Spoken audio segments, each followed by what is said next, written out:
Masih dalam Kompas Aceh sepekan, Saudara Dinas Peternakan Aceh telah mendistribusikan dosis vaksin PMK kepada 6 kabupaten kota di Aceh.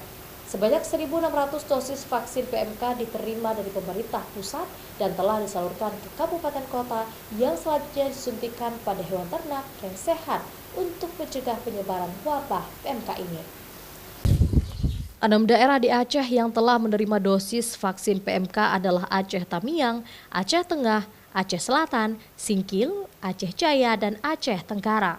5 daerah selain Aceh Tamiang dianggap daerah dengan kasus PMK paling rendah.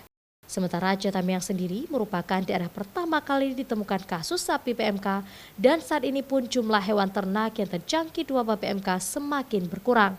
Kabid Kesehatan Hewan dan Veteriner Dinas Peternakan Aceh DRH Ruhati mengungkapkan pemberian dosis vaksin PMK pada hewan ternak di Aceh sudah dimulai dari 25 Juni lalu.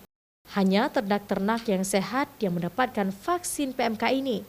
Namun beberapa kendala juga dihadapi oleh petugas kesehatan hewan di lapangan, di mana banyak hewan ternak seperti sapi yang dilepas di areal hutan atau pegunungan yang tidak dijangkau oleh petugas untuk pemberian vaksin PMK. Kriteria yang diberikan oleh pemerintah pusat, kami mengalokasikannya di mana kabupaten yang masih bebas itu adalah Aceh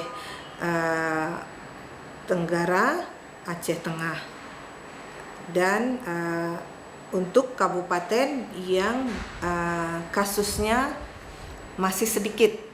Data dari Dinas Peternakan sendiri hingga 29 Juni 2022, jumlah hewan ternak yang terdampak PMK berjumlah 32.759 ekor, yang harus dipotong paksa 32 ekor, sementara yang telah sembuh sebanyak 21.128 ekor, dan yang mati berjumlah 183 ekor.